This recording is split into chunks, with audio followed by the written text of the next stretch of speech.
What companies deserve your hard-earned dollar? Which would you want to work for? How can you know if they share your values? Just ask us.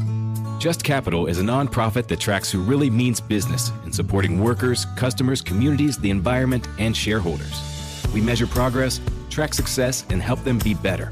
When you see the Just Capital seal, you know what's real, because just business is better business.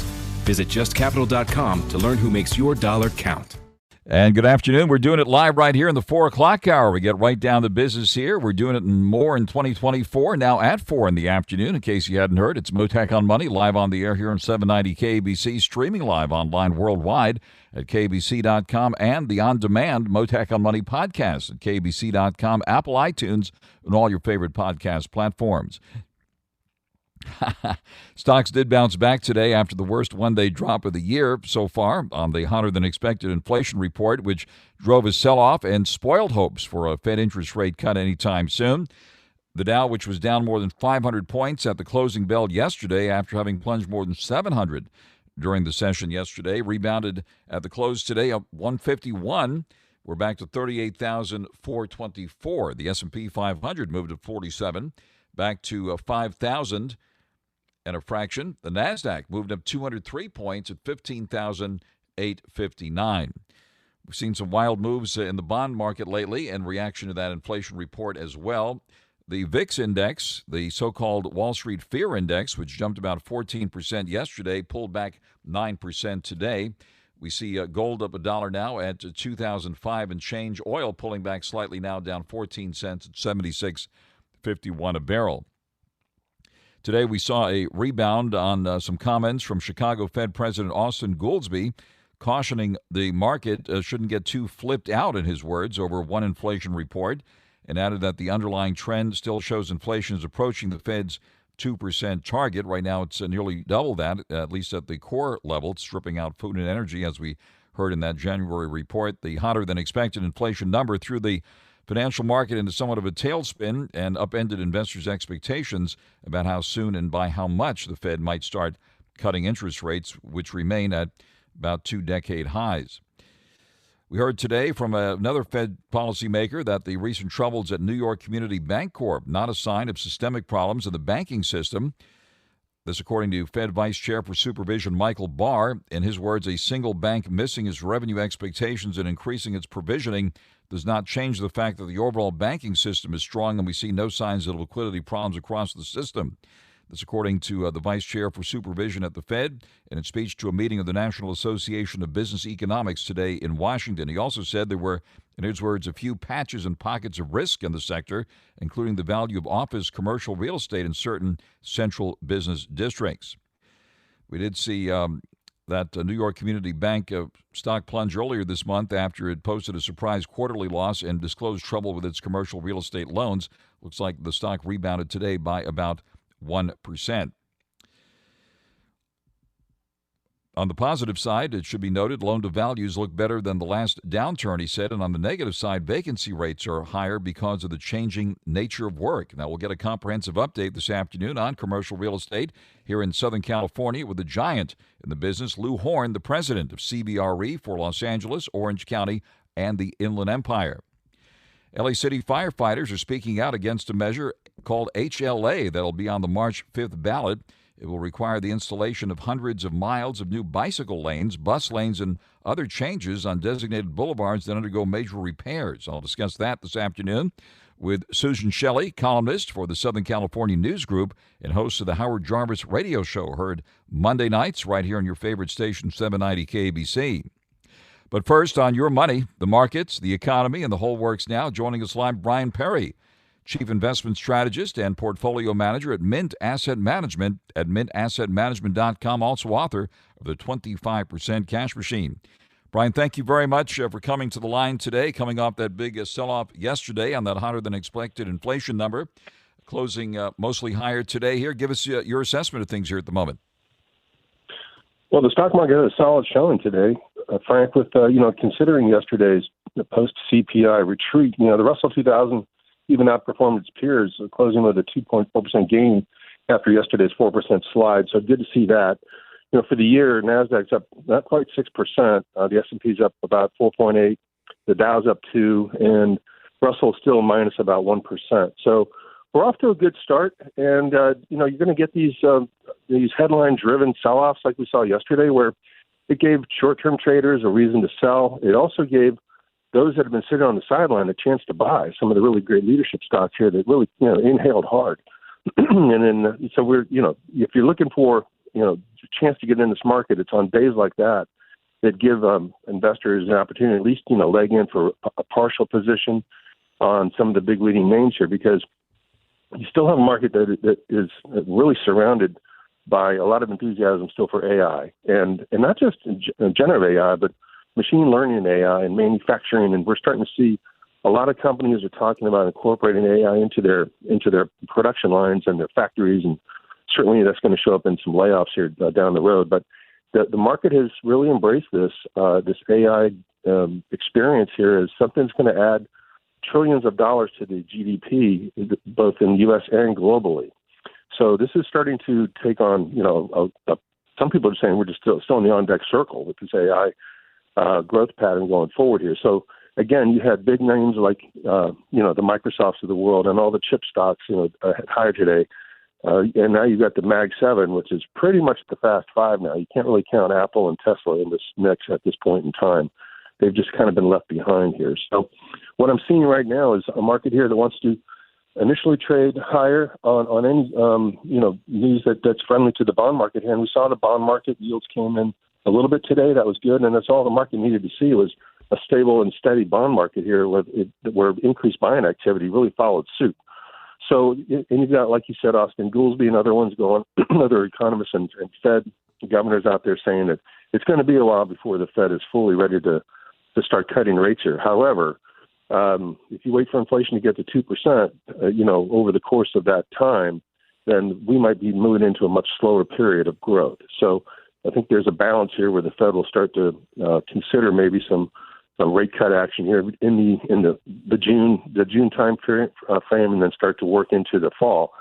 Even if the Fed has to kind of interfere with the election process, they really don't like to cut rates or raise rates going into the election, but they may not have a choice this year, Frank. That's very interesting. We're on the air live with Brian Perry, Chief Investment Strategist and Portfolio Manager at Mint Asset Management at mintassetmanagement.com. So Brian, let me ask you then, how much of a cut might we see this summer then, is what you're saying here, right? What's the market expecting, and what is your expectation at this point? Well, at this point in time, the odds of a May cut are down in the mid-30s, maybe as high as 40% in a couple surveys, but it's more like June. June has about a 45 to 50% chance of a cut, and it's really kind of a wait and see from that standpoint here. You had strong rent component in the last CPI number here, and you still have strong wages, and you still have strong professional services inflation. So just it's sticky, and it's like you just don't put toothpaste back in the tube once it's out. It takes a while, and so this is what's happening with inflation. We had a nice trend there for a little while, and then it kind of picked back up. So. And not much, but enough that it just puts things on hold. But it's not a bad thing, from the standpoint of having a 3 to 4% economy managing in a 3 to 4% inflation world. That's what it used to be like, and the market did fine during those years and during those periods. So I'm thinking that and that's kind of what the market's buying into right now, Frank, because we're not getting some mighty bond market rally like we did in the fall or the fourth quarter, and rates are camping out at around 4.2. On the 10-year and around 4.5 on the long end. So, and Treasury auctions did pretty well this last week. So as long as the bond market doesn't come unfurled, then I think that you'll see stocks continue to work hard, because earnings season in general has been pretty good, and the big money loves the leadership by the big cap techs. We've got NVIDIA coming up next week, and so that's either going to verify that these valuations are worthy of where they're at and maybe more room to go, or whether there's going to be some profit taking based upon it's been all priced in, and the market and the earnings need to catch up with the stocks. Interesting about NVIDIA. We see it rebounded impressively today. I think at a new high here, up nearly $18, $739 and change. I think Goldman Sachs has that prediction that it could go to 800. What do you think of NVIDIA here? Well, it's got a beautiful chart. I mean, it's really hard to find anything that even comes close to this chart here. It's not nearly as parabolic as like Supermicro Computer (SMCI), which is just going vertical. But NVIDIA here, they continue to come out with news all the time. They come out with a new chipset and a new AI processor, or just something that's they're unleashing news all the time, and so. You had a stock with a base that was trading between 400 and 500 there for about 7 months. And, the bigger the base, the bigger the breakout. So you have it now from 500 to 739. The high today was 746, spot 11. I think that the stock is certainly going to see its way through 800 and maybe 850 during the course of the year. I don't know about that, but everybody's been wrong. It's been happening a lot sooner than later. And at the same time, you have a lot of other big cap techs that want to follow the leader, and that's what's happening with like AMD and Applied Materials and some of the other chip stocks that are, they make the equipment for these guys. Now, Taiwan Semi has been another one, and they gave very strong forward guidance here too for the quarter and for the year. So the semis are still the place to be. It's the modern day industrials, and they're marching higher here just by looking at the SMH, which is the ETF of all the big ones. Frank? Very interesting, yes. And another big layoff announcement following news that Paramount Global is cutting about 800 jobs, big operations, of course, here in Hollywood. And today, Cisco Systems, another tech bellwether, announcing a restructuring plan today that includes job cuts of about 5% of its workforce, or about 4,200. This is a company that's based in the Bay Area and a tech bellwether. What's your reaction to that big news here, and what's your view on that one? Yeah, I mean, they've got a good security business, but they still have a lot of legacy business from the networking days, and it's hard to shed that. It's one of those stocks that if they really don't do a great job beating, then they get hurt in the aftermarket. That's what's happening to Cisco right now. It's trading down, even though they beat on revenues, but their guidance, I believe, was a tad soft, and it's a real prove-it stock now. So it's a show-me stock, whereas a lot of other companies are getting bought into their earnings with a lot of enthusiasm here. Cisco is not where the action is. Okay, in terms of legacy stock, IBM has taken that mantle from Cisco, and they're doing a good job with their Watson AI story, and also being able to divest themselves of a lot of their legacy business as well. So Big Blue is the better place to be if you're going to be in a really low valuation blue chip technology stock with a dividend. It should be noted, NVIDIA has become the third largest U.S. company based on the market value now as it blew past Google's parent Alphabet. So that is quite an achievement. It was interesting to see what happened with Uber and Lyft stock, especially Lyft. Apparently there was a typo somehow on their earnings report. They added another zero, and they had a big rally yesterday, and they had to issue a correction. That was something, right?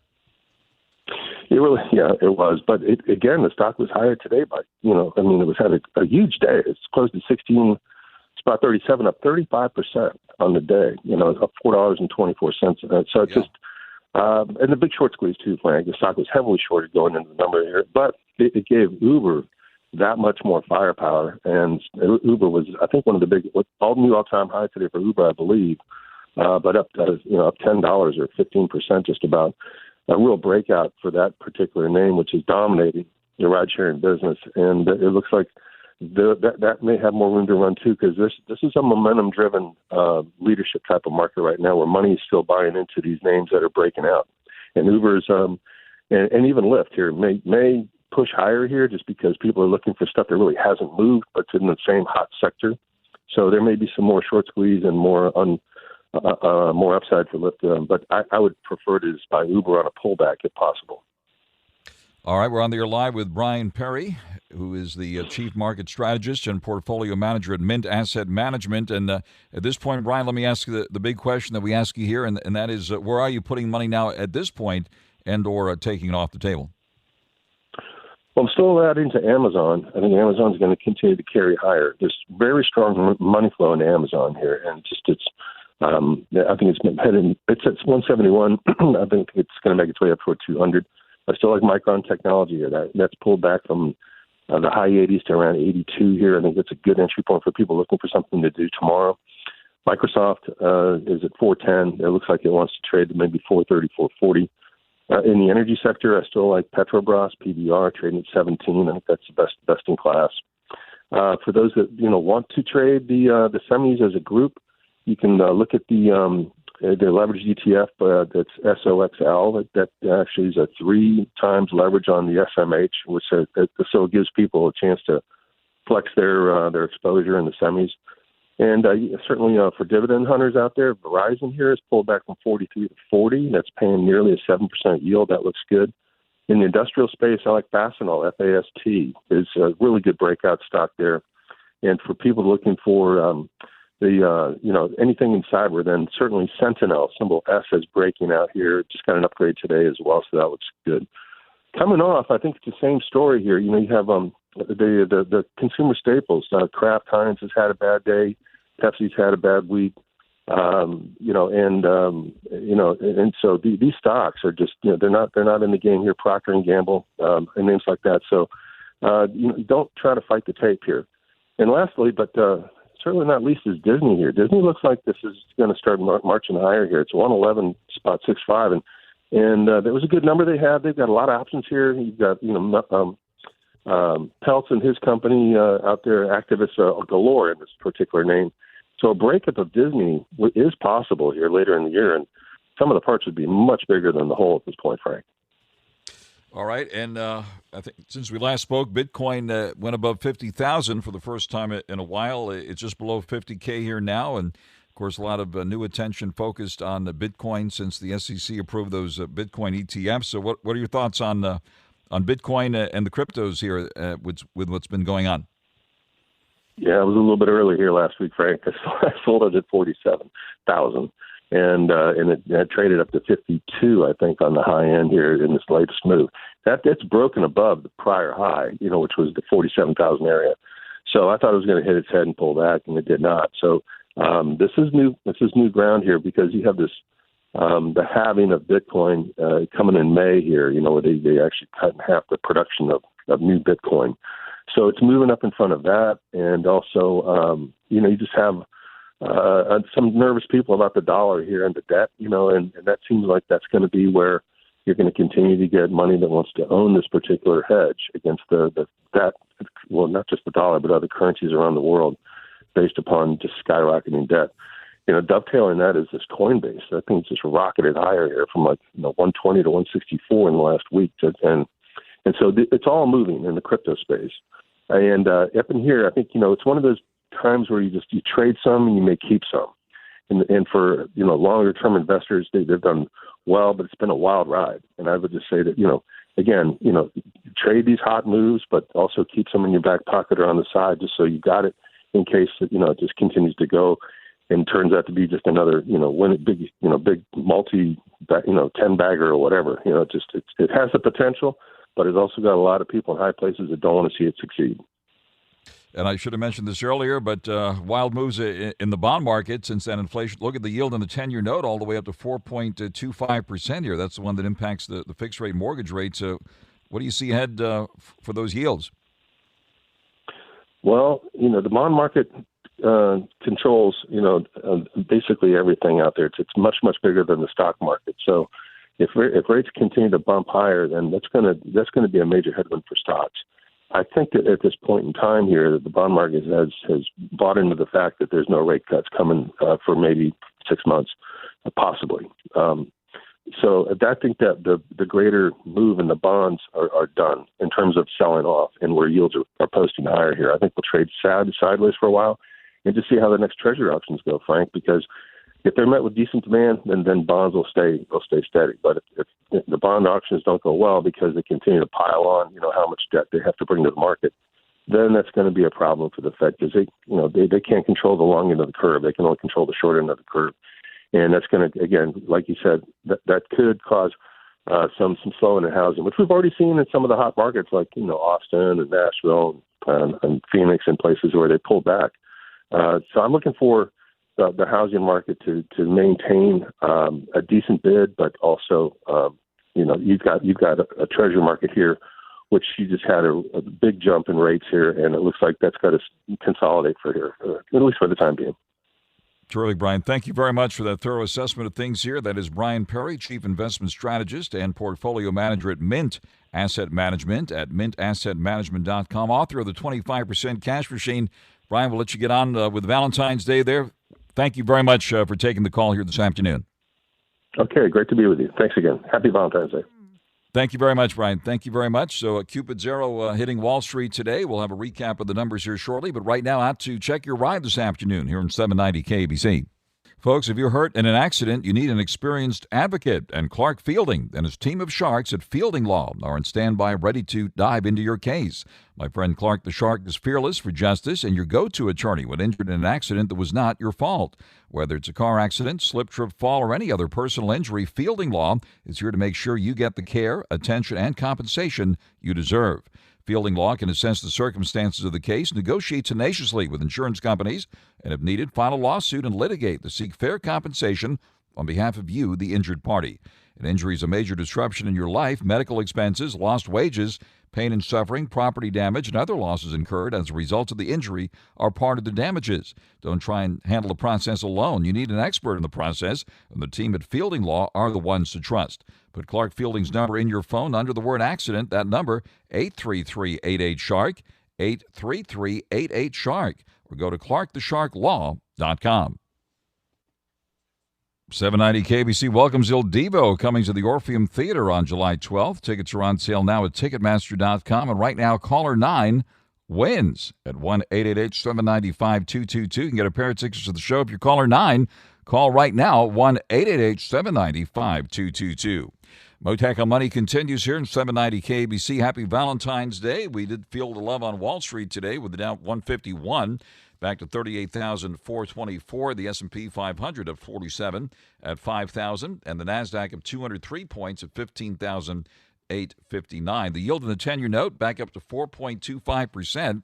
Some big news in after-hours action here. NVIDIA disclosing positions in SoundHound AI, ARM, and some other stocks. SoundHound stock roaring after NVIDIA revealed a position worth about $3.7 million as of the end of last year. NVIDIA was a big winner today, up nearly $18 at $739 and change. Gold right now hovering at $2,005 and change. Oil down 14 cents at $76.51 a barrel. Now the latest news here in 790 KBC. Mottek On Money continues here in 790 KBC. The LA City Firefighters Union speaking out against a measure called HLA, which will be appearing on the March 5th ballot. It would require the installation of hundreds of miles of new bicycle lanes, bus lanes, and other changes on designated boulevards that undergo major repairs. This is being billed as something that's intended to improve safety on the city streets, but here you have LA City firefighters saying it will not improve safety, just the opposite. Following the story closely, joining us live now, Susan Shelley, columnist for the Southern California News Group and host of the Howard Jarvis radio show, heard Monday nights here on 790 KBC. Susan, thank you very much for taking the call. Take it from the top and tell us about the story here, please. Well, this is an initiative measure. There was a group of activists that collected signatures to put this on the city ballot, so that's how it got there. And what it does is take a planning document, which was supposed to be a guidance document from 2015. This is called Mobility Plan 2035, a planning document, and makes it mandatory so that every time the city paves the streets, even as small an area as 1/8 of a mile, they are required by this measure to install bike lanes or bus lanes or roundabouts or something from this menu of mobility plan treatments for the streets. Well, this is going to slow down the paving of the streets because you have to have a big conversation about what you're going to build, and then you have to do outreach to the public, to the local businesses. You have to figure out, as you're doing this patchwork, how this all connects, because you can't just have a bike lane for 1/8 of a mile. It has to connect to something. So what it's going to do is raise the city's costs, slow down the maintenance of the streets, and then if it was all implemented, it's very dangerous. some people have said and shown data that when you do a road diet of this sort of thing, taking away lanes, that it's actually more dangerous, and some intersections have seen more injuries. But even if it did reduce injuries in the intersection, which is questionable, it creates a risk for everybody else because of fire, ambulance, police response. If you take away lanes and you jam up the traffic, it's very dangerous. And that's what the head of the Firefighters Union is saying, that fire trucks are already being slowed down by these so-called road diets, reductions in vehicle lanes caused by the creation of bike or bus lanes. And he's quoted as saying, every second counts. The road diets slow down our firefighters, and it'll be so much worse with the HLA. So that's something to consider here. It looks like this does have the support of some business groups in the Valley, though, I've noticed. What's going on here? You know, my guess is that this is supported by major real estate development interests, and my guess is that when you put in a bus lane, it makes projects eligible for higher density or more floor space or something in the code. I don't have the details on exactly how that would apply, but that's the only reason I can think of that major real estate interests would have any interest at all in something like this. Because what you're doing here is you're taking something that should be discretionary based on the best judgment of the city council members and the streets bureaucrats, the people who actually do traffic and street planning for a living. You need their judgment on what to build where, and instead, this makes everything mandatory. And that just is a very reckless thing to do, and to do that with an initiative where the city council didn't approve this. This is an initiative to create something that puts the city at risk of all of these additional problems seems to me to be very reckless. And it also includes a provision where any city resident can sue the city for not implementing the mobility plan the way they think it should be done. And that's just one more reason for activists to sue Los Angeles, which creates settlements, which creates problems. So I think overall this is just a really reckless thing to do. Susan, thank you very much for bringing attention to this. This is the only measure on the ballot, right, for city voters coming up here on March 5th. So thanks for highlighting it. Susan Shelley, columnist for the Southern California News Group and host of the Howard Jarvis radio show, which is heard Monday nights right here on your favorite station, 790 KBC. Susan, thank you very much for taking the call here this afternoon. Thank you, Frank. Let's get right out to the freeways now. Check those road diets and everything else out there here on 790 KBC.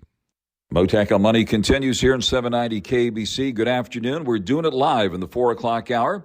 Mottek On Money, live on the air Monday through Friday at 4 p.m. on 790 KBC, streaming live online worldwide at kbc.com, and the on-demand Mottek On Money podcast at kbc.com, Apple, iTunes, and all your favorite podcast platforms.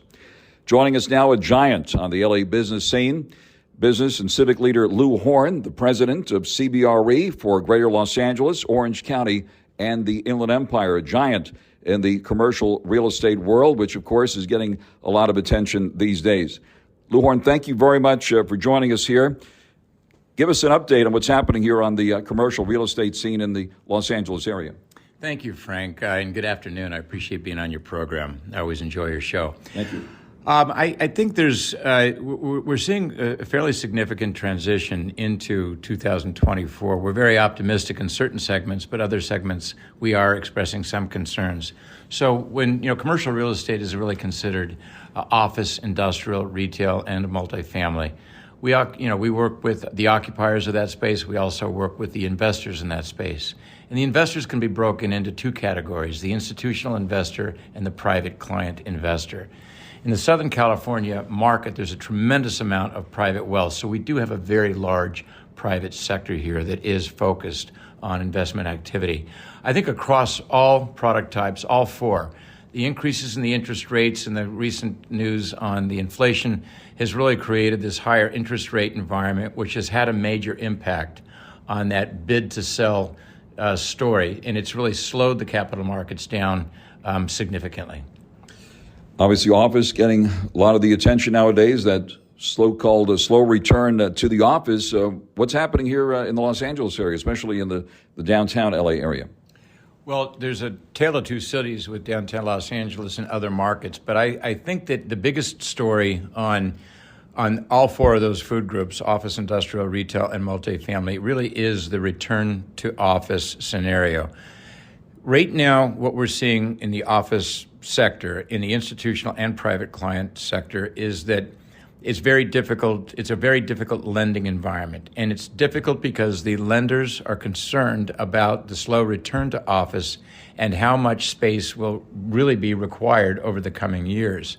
So that's creating this perfect storm of a slowdown in demand, a higher interest rate, and right now, from a user's perspective, what are we going to build for these users in the commercial office sector? They've all got a home office now. There's a whole hybrid discussion. There's a lot of different definitions of what hybrid work means. Does it mean 3 days a week, 4 days a week? Or and if it's 3 days a week, which 3 days? I mean, the primary reason people aren't coming back to the office is because when they come back, there aren't people in the office. So there's this continual cycle of lack of environment. So we're taking big steps right now to change that in some of the own facilities design and construction that we're doing for ourselves, and also the way that we're working with our clients and assisting them and guiding them on what to build, how to build it in order to attract and retain talent. And certainly the office makes a difference. Congratulations on your new magnificent facility in Century City. I have to say, if I worked there, I'll be back there in 1 second. Absolutely magnificent facilities. And I know you've been at the forefront of creative office space and have opened some fabulous places over the years and been present at some of these grand openings. What is the hottest thing in the creative office space these days? Well, thank you, Frank. And as you know, there's been this chronology since 2013 when we opened up downtown Los Angeles, and we introduced this idea of free address where there was no assigned seating, where we digitized everybody's files, converted them into a digital process, made them more mobile, made them more communicative, but then also said to our entire employee base, from our CEO all the way down to our receptionist, you can work where you need to work today based on the work that you need to do today, but you're free to work anywhere in the office. Now we've grown that to anywhere in the region, anywhere in the company. So what have we done since 2000? In 2013, it was all about creative art. We would have graffiti artists come in and help us with the office. It was about digitizing our workspace and making everyone more mobile, and then organizing them more effectively by converting all of their paper files to digital files. And then the other part was wellness and health, creating an office environment which was healthier to be in, cleaner air, circadian lighting, cork substrate flooring just so it's better for posture, all those sit-stand desks, all those things that would go into a more healthy environment. What we've done most recently with Century City is we've created more of a warm, almost an inviting environment that looks a lot like your living room. There's warmer textures. There's also technology which enhances a Zoom experience. It makes it better than your living room or your bedroom. We've got cubicles now that have got surrounded areas for making sure that there's that noise doesn't travel from one cube to the next, so you can have a Zoom call anywhere and any time. We've got better technology in all of the conference rooms, so it enables people to be followed through Zoom ideas. We've got art now that is symbolic of the rest of our community, but most importantly, we've created a variety of spaces where people can work. We actually built a speakeasy in our space here, so people can go through a secret door and have some fun in the architecture. So part of it is almost like a merchandising plan for a retailer. We're creating spaces that are interesting and fun, but also advanced in technology. We're also starting to do a lot more programming in the space, so that we've got subject matter experts that come in and speak to our teams that actually make it more of a learning environment. So we're redefining as we go, but what we like to say here is we're eating our own cooking. We're really doing what we're telling others to do, but we're doing it ourselves. That's fantastic. And is there a serious consideration now for those buildings that are not highly occupied at the moment to convert them to residential or other uses? Is that a serious consideration now here in the Los Angeles area? Well, there's a lot of talk about converting any excess office buildings over to residential. That really starts with the dimension of the building and also the age that the building the age of the building's at. So, for example, an older building, a building that may have been completed in the 70s or early 80s, is probably more adaptable to an office conversion to residential than a newer building. Parts of what needs to happen on any kind of conversion is all of the utilities, all of the venting, all of the electrical plumbing needs to go up through a center core, so the dimensions of that building are important. Operable windows are important. The amenities around the building are important. And frankly, the price to convert, very important. So I think Gensler's actually done a study that shows maybe less than 10% of the office stock that's out there is a candidate for conversion. Now, what we are seeing, because of COVID, we saw an acceleration of demand for industrial. We are seeing that in B and C class office buildings with large parking lot areas that are more garden in suburban areas, we're seeing a lot of those getting torn down to be converted over to industrial. We're also starting to see a lot more talk about those older office buildings that may be in a B or C class classification being seriously considered and in fact implemented into a office to residential conversion. So you're going to see some of it. You're not going to see a lot. You're not going to see a lot of it, particularly in the central business district areas with newer office stock. Turning to public policy for a moment, when you spoke at the Real Deal conference last year, you blasted ULA, that tax that impacts commercial real estate. It was sold as a mansion tax, but more than that, it impacts big commercial real estate transactions, right? What effect is this having on this area here, and what can be done about it? Well, as most people in my business know, there was a surge of activity to try to sell any kind of assets prior to the implementation of the ULA tax. I don't believe that was a well thought out tax. I think there has not been. We're really hitting our market in a period of time where it's been kicked pretty hard because of some of the things I've just talked about: return to work, increased interest rates, and just some of the difficulties and the barriers to development. So I think overall there's been less than a $200 million raise. When you look at that relative to what that would do towards building, for the unhoused, it's a relatively light number. And I think it's probably discouraged more development than it's providing for. I think our elected officials are aware of this. I think most would agree that it probably was not something that was really fully thought out when it was implemented or voted in on that last election. But because of the lack of funding there, I don't know that it's a real alternative for us to solve the issues. I think our elected officials in the county and the city level have got other programs that they're focused on, which I think are more robust and meaningful. I think ULA, and like you said, it was pitched as a mansion tax. It applies to all commercial buildings. So even some of the troubled assets that we see that are going back to the bank are even subject to this tax. I just think it's something that needs to get repealed or needs to be modified. I just don't think it's a good use of our time and attention.